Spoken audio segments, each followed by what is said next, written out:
সম্মানিত ভিউয়ার্স, আসসালামু আলাইকুম। সপ্তম শ্রেণীর শিক্ষার্থী বন্ধুরা, আশা করি তোমরা অনেকেই ভালো আছো। আলহামদুলিল্লাহ আমিও ভালো আছি। তোমাদের আজকে বাংলা সাহিত্য পড়ি লিখতে শিখি অধ্যায়টি নিয়ে আলোচনা করব। যেখানে বলা হচ্ছে কবিতা পড়ি ২, এটি কবিতা নিয়ে আলোচনা করব। যিনি লিখেছেন তার নাম হচ্ছে বন্দে আলী মিয়া। কবিতাটির নাম হচ্ছে ময়নামতির চর।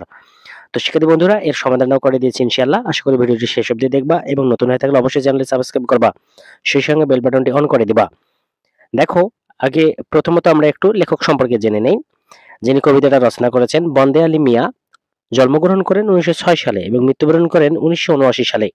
তিনি শিশু সাহিত্যিক হিসেবে সুপরিচিত।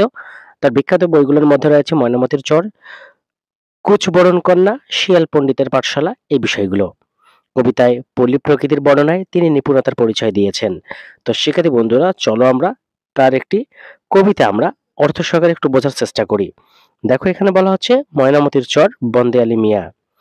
এপারের এই বুনো ঝাউ আর ওপারের বুড়ো বট, মাঝখানে তার আগাছায় ভরা শুকনো গাঙের টট। এখানে দেখো শিক্ষার্থী বন্ধুরা, টট বলতে কি বোঝানো হচ্ছে? আমরা বুঝতে পারি যে টট বলতে হতে পারে কোনো হচ্ছে ফাঁকা জায়গা বা ফাঁকা অংশ। এই বিষয়গুলো এখানে বোঝানো হচ্ছে। গাঙের টট এখানে বোঝানো হচ্ছে নদীর যে চর, এই বিষয়গুলো। এরই উঁচু পাড়ের নিত্য বিহানে লাঙ্গল দিয়েছে চাষি, অর্থাৎ চাষ করছে চাষি। ফাঁকা জায়গাটা যেমন এক কথায় আমরা বলতে পারি নদীর যে চর সেই জায়গাটা। কুমিরেরা সেতা পোহাইছে রোদ, শুয়ে শুয়ে পাশাপাশি কুমিরেরা। কুলে কুলে চলে খরশুলা মাছ, দাড়িকানা পালে পালে। ছো দিয়ে তার একটারে ধরি, গাংচিল বসে ডালে। ঠোঁট চেপে ধরি আছাড়ি আছাড়ি, নিস্তেজ করি তাই। মুড়ো পেটি লেজ ছিঁড়ি একে একে গিলিয়া গিলিয়া খায়। দেখো, এখানে পাখির কথা বলা হচ্ছে এবং বিভিন্ন মাছের কথা বলা হচ্ছে।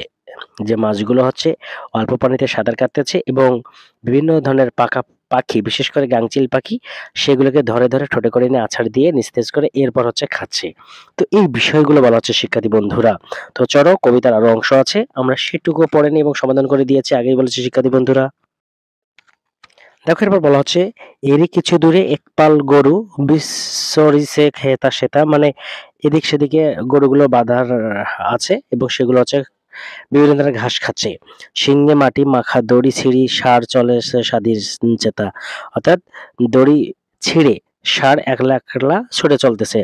মাথা নিচু করি কেহ বা ঝিমায়, কেহ বা খেতেছে ঘাস। গরুদের কথাই বলা হচ্ছে।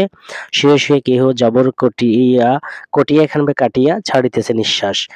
গোচর পাখিরা ইহাদের গায়ে নির্ভয়ে চলে ফেরে পাখিরা। উকুন আঁঠালু ঠুকরিয়া খায় লেজের পালক নেড়ে, অর্থাৎ এখানে পাখিদের কথাগুলো বলা হয়েছে, তারা এই কার্যাবলীগুলো করে থাকে। বক পাখিগুলো গোচর পাখি রয়েছে অংশীদার, শালিক কেবলই করিছে ঝগড়া, কাজ কিছু নাই তার। অর্থাৎ শালিক পাখিগুলো ঝগড়া করতেছে, তাদের কোনো কাজ নেই, এই বিষয়টা বোঝানো হচ্ছে এখানে। নতুন চরের পলি জমিটাতে কলাই বুনেছে যারা, কলাই বলতে এখানে কালাই বোঝানো হচ্ছে ডাল। আখের খামারে দিতেছে তারাই রাতভর পাহারা, আখের খামারও আছে এখানে। আখের, যেটাকে আমরা বলি ইক্ষু, সুগার কেন ইংলিশে বলা হয়। ক্ষেতের কোনায় বাঁশ পুঁতে পুঁতে শূন্য বেঁধেছে ঘর, বিচালি বিছায়ে রয়েছে যে শয্যা বাঁশের বাখারি পর। এখানে বাখারি বলতে ঘর বাজানো ছোট ছোট ঘর, এই বিষয়গুলো যেগুলোতে মানুষজন থাকতে পারে রাতের বেলা হচ্ছে বিভিন্ন ধরনের কার্যাবলীর জন্য। জমিতে যদি নতুন ফসল ফলায়, বিশেষ করে তরমুজ বাঙি, এগুলো যদি কেউ চুরি করে, চোরের ভয় আর কি, সেখানে তারা ঘর তৈরি করে থাকতে পারে, ছোট ঘর। এমন শীতেও মাঝে মাঠে তারা খড়ের মশাল জ্বালি, তারা খড়ের মশাল জ্বালিয়ে মশাল, বর্তমানে তো মশাল দেখা যায় না শিক্ষার্থী বন্ধুরা, আগে মশাল ছিল, হ্যাচাক যেটাকে বলা হয়, এই ধরনের বিষয়গুলো তেল এবং হচ্ছে পাটের মাধ্যমে যে মশালগুলো জ্বালানো হয়ে থাকে। ঠকঠকি নেড়ে করেছে শব্দ, হাতে বাজাইছে তালি। ওপার হইতে পদ্মা সাঁতারি বন্য বরাহ পাল, এপারে আসিয়া আখ্যায় রোজ ভেঙে করে পয়মাল। এখানে দেখো, পয়মাল বলতে ধ্বংসের কথা বলা হচ্ছে শিক্ষার্থী বন্ধুরা, ধ্বংস করার কথা বলা হচ্ছে, যে খায় যতটুকু তার থেকে বেশি ধ্বংস করে, সেই বিষয়টা এখানে বলা হচ্ছে শিক্ষার্থী বন্ধুরা।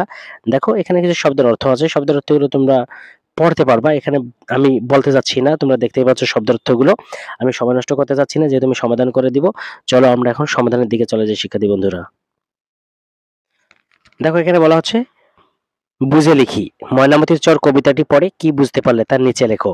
তো আমি সমাধানটা করে দিয়েছি, তবে হ্যাঁ, নতুন হয়ে থাকলে অবশ্যই চ্যানেল সাবস্ক্রাইব করবে এবং বেল বাটনটি অন করবে। দেখো শিক্ষার্থী বন্ধুরা, এখানে বলা হচ্ছে বুঝে লিখি, ময়নামতির চর কবিতাটি পড়ে কি বুঝতে পারলে তার নিচে লেখো। দেখো, এখানে লেখা হচ্ছে যে ময়নামতির চর কবিতায় কবি পদ্মা নদীর একটি চরের প্রাকৃতিক ও প্রাত্যহিক জীবনযাত্রার বাস্তব চিত্র তুলে ধরেছেন। ময়নামতির চরের এপারে রয়েছে বুনো ঝাউয়ের বন আর ওপারে রয়েছে একটা বুড়ো বটগাছ, মাঝখানে আগাছায় ভরা শুকনো নদীর ধান চর। এর উঁচু পাড়ে প্রতিদিন সকালে চাষি জমিতে লাঙ্গল দেয়। এর ওই একদিকে কুমিরেরা শুয়ে শুয়ে রোদ পোহায়, নদীর কূল ঘেঁষে দল বেঁধে চলে খরশোলা আর দাড়িকানা মাছ। গাংচিল উড়ে এসে একটা মাছ ধরে গাছের ডালে বসে আছড়ে আছড়ে মারে।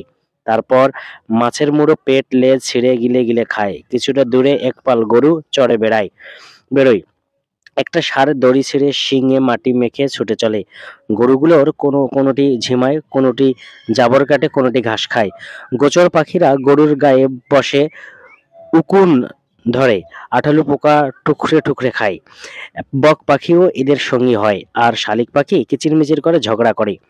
নতুন চরের পলি পড়া জমিতে যে চাষিরা কলাই বুনেছে, তারাই রাতভর পাহারা দেয় আখের ক্ষেত। এজন্য তারা ক্ষেতের কোনায় বাঁশ পুঁতে উঁচু ঘর তৈরি করেছে, চাটাইয়ের উপর পেতেছে খড়ের বিছানা।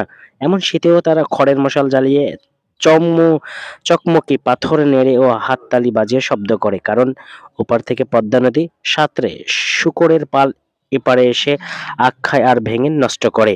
শিক্ষার্থী বন্ধুরা, আরো সমাধান আছে, চলো আমরা সেদিকে চলে যাই এখন।